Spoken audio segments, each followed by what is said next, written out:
Welcome back to Athletic Everyday, day number 142. I wanted to just talk a little bit about how the channel's growing a little bit now, and it's it's getting to the point where it'll be 1,000 subscribers probably within the next few days. It's been growing quite quickly recently, and I just wanted to talk a little bit about just what I was expecting when I started this channel, and just where it's going right now, and kind of where I want it to go in the future, just so you guys can sort of be along with the process and what's happening. So, I mean, the first thing I wanted to talk about really is just how 1,000 is just an arbitrary number. It doesn't really mean anything. It could be 100,000, it could be 100 million. I don't really care when it comes to the number of subscribers that I have. It sounds like I'm trying to sort of like act all cool and, stoic about the fact that, I'm getting subscribers and I don't really care about it. But at the end of the day, it is just a milestone. It's a milestone along the road, along the journey, along the path. The path should be the main focus. The process of what you're doing is more important. It's nice to have little indicators of progress, little milestones that you sort of check off along the way. Like, this many subscribers, you do this specific thing, that you achieve this goal. But really, the vast majority of how you spend your time is going to be in a process, and it's probably going to be in a plateau, and it's going to be something kind of boring, I guess, with training, to be honest with you. Training, I don't consider it necessarily boring, but the actual process of going about and doing this whole thing, not just actually doing the workouts, but actually, editing the videos afterwards, speaking like I am right now. It's a process that I have to go through every single day, which is, the repetitive nature of it. I do find it quite structural. It gives me structure in my life. I always find out, how I block out my day is going to be, when am I going to record the workout and when am I going to record the audio and edit the video. I just like that structure in my day, and it's nice to have that in and around my day. So no matter where I am in life, at what points I am in life, when maybe I'm living in a different country, maybe I'm working a different job. It's nice to have, it was very comforting to have the thought that this will always be there. It doesn't really matter. Even if I have no gym, let's say I'm broke and become homeless one day, heaven forbid, I'll still hopefully be able to continue to record these workouts. I do this all from my phone anyway, so it's nice to have that thought. But yeah, going back to what I was saying about, it's just more about enjoying the process rather than actually the milestones. 1,000 subscribers is great, Some channels never get there. Some people give up posting before they get to 1,000. But it was never really about the subscribers in starting this process. If there was even just like one person or even 0 people watching these videos, I would still post them, because it's more just for me, really. It sounds kind of selfish to think that, but I enjoy posting them because I enjoy posting them, even if no one was watching. The thought of me just, doing my best in these workouts and uploading it and just putting it in one place, just to have a log of my own training, is enough in and of itself. And then if people enjoy watching that and people enjoy hearing my thoughts talking about the training, then that's also great. I just wanted to do a quick shout out, by the way, to the guy, I can't remember what his name is, who suggested using athletic tape to put around my pull-up bar to help with grip. I didn't have any athletic tape, but I ended up using masking tape. And I have to say, it was very, very helpful in improving the false grip. On the other side of the coin, though, I did find that it really ripped up my calluses, but that's a good sign that there's extra grip. So thank you for that, anonymous subscriber, although you do have a name. I can't remember what it was.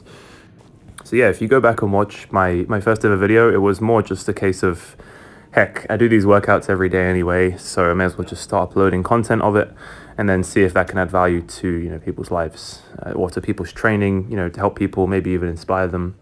I guess that was kind of the original motivation, and also just, for my own personal benefit.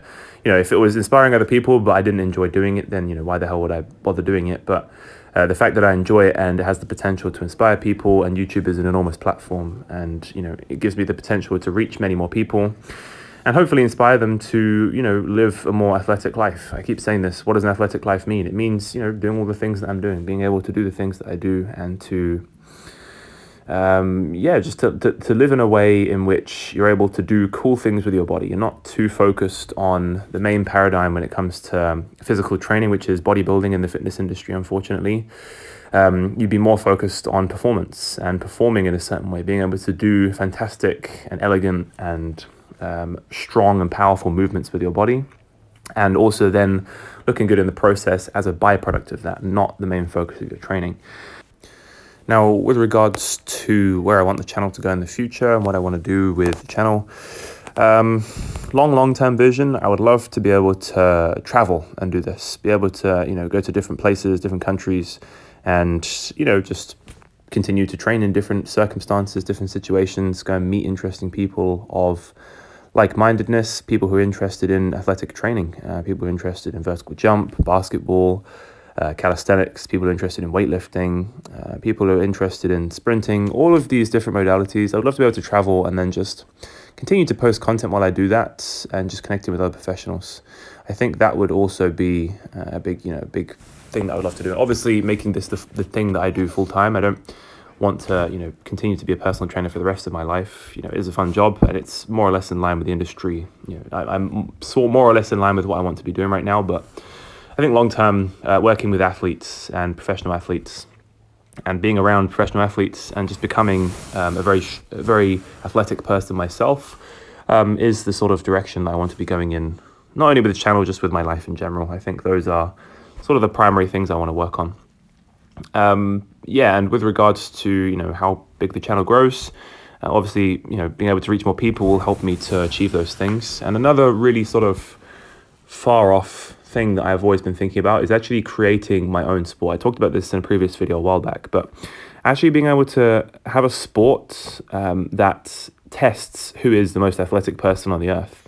When you guys see my tier list that comes out on Monday, so Monday, I think it's at 12 o'clock. Hopefully I'll have 1,000 subscribers by then, because I said it was going to be 4,000 subscribers. But imagine having a sport where you can combine different elements and different tests, a whole battery of tests, kind of like a decathlon, but a bunch of different events that test all of the different athletic qualities. One for speed, some kind of sprinting event, one for strength, some kind of lifting event, one for power, maybe some kind of weightlifting event, something that tests agility, so some kind of like Ninja Warrior event, maybe even some swimming in there. I've also been toying around in my mind with a couple of other events in which there's maybe even some fighting in there, or even a skill or an aesthetically focused event. So for example, like a dunking competition, or maybe even like a tumbling or a tricking competition, like a parkour variant. I personally, in my opinion, if someone came through all of those events and on average got the best score throughout the entirety of those events, I don't think that there's many people that could say that this isn't the most well-rounded athlete in the world. And tell me if I'm wrong, guys. Can you think of a person that would be able to achieve all of those things to a decently high level and be able to beat out all the competitors and all those other things? Do you think that they would or would not be the most athletic person in the world? Obviously, depends on how you define athletic, but that's another long-term goal for the channel, or long-term goal for my life. Anyway, guys, thank you so much again for subscribing to the channel. Really appreciate the support, and hopefully I'll catch you guys in the next one.